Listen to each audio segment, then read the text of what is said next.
All right, good afternoon and greetings to all of you.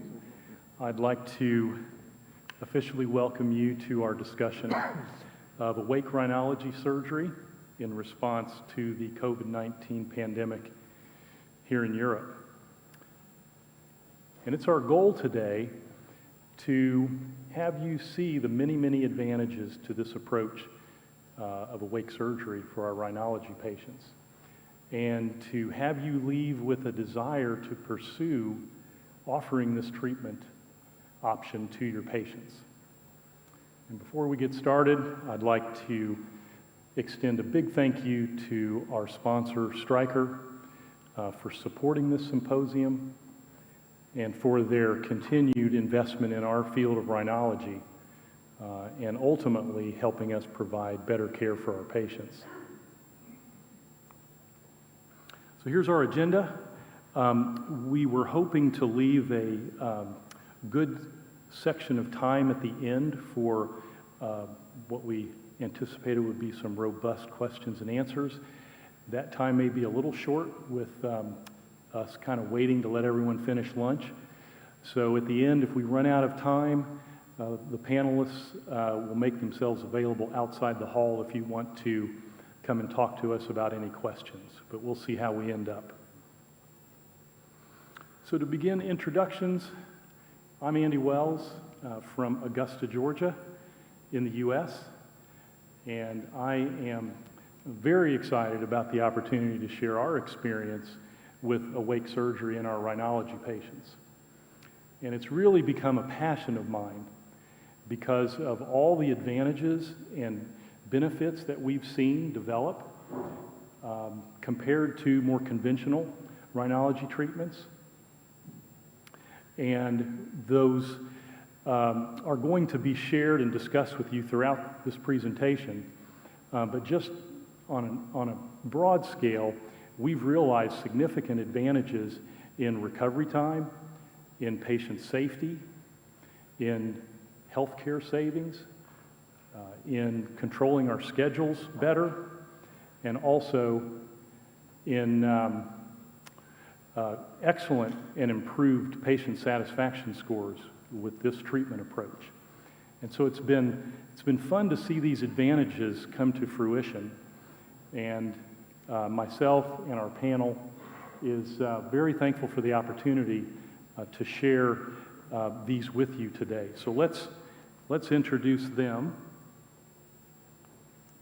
Here we go. First will be Mr. Peter Andrews from London, UK, and he'll be sharing about our current ENT environment and the challenges with which we're dealing that have come out of this COVID-19 pandemic. And then Dr. Peter Baptista from Pamplona, Spain, will be taking us through a detailed overview of the sedation and anesthesia protocol that's so important for doing these cases successfully. During his presentation, he'll be showing a case video that was prepared by Dr. Miguel Furtado from Portugal of the endoscopic view of the injections that he uses, so that's very helpful.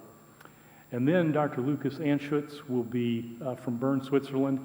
He'll be sharing some very helpful information that we call best practices. Information that's gleaned from many clinicians that have been doing awake surgery for quite a while. And these are very helpful guidelines everywhere, everything from patient selection to how to set up the procedure room and office flow and things that can help you get started on the right foot. So we're excited to have him with us as well.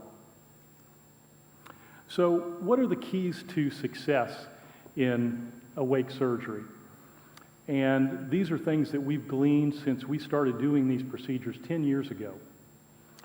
And the first is you have to have a commitment to the process. You have to commit to going through what's a short learning curve, and I encourage my colleagues to all do at least 10 or 15 cases. And that allows you to really develop the skill set and the feel of doing these cases in an awake patient. And you really, it's a rhythm. It's a very methodical approach. It does take a bit of a softer, more gentle touch. And you just can't get that if you're doing 1 or 2 cases a month. And so you really need that initial 10 or 15 cases to get through the learning curve, and then at least doing several, 2, 3 cases every week or 2 to really be successful with this. Sedation and anesthesia it's a foundational key factor, and Dr. Baptista will be taking us through that. Certainly, equipment and technology are a key part of us being able to effectively and safely and comfortably be able to do these procedures on our awake patients. What's good and what's encouraging is that you can start very simple. And remember, this is a process. It's an evolution. And so we all start with more simple cases, and then we progress on with time. And so most of you can probably start doing these with equipment you already have available to you in your clinic. Very straightforward cases with not a lot of equipment required to do balloon sinus dilation, eustachian tube dilation, treating chronic rhinitis with Clarifix, treating nasal valve collapse with Latera. All these don't require a lot of complicated equipment. And so over time, as you add more and more, you gain confidence and you add more equipment, such as a debrider, then you're able to really open the funnel and you can manage polyps then and do more efficient ethmoidectomies and turbinate reductions. With a little bit of equipment, you can easily do septoplasties very readily in the clinic with awake patients. And so just by integral and interval addition of equipment, you'll really be able to go on to more advanced procedures. And so it's important to just know, just to be patient and just to know that it's a process and an evolution. And so 10 years ago, when we began transitioning to awake surgery, we just started with simple cases. We probably did 10% of our rhinology treatments were done with awake surgery, and then we advanced on to 20%. And then over the years, as we gained more confidence and as we improved our sedation and anesthesia protocol, and as technology came along that helped us and we were able to enhance what we could do, we were able to address more and more complicated patients.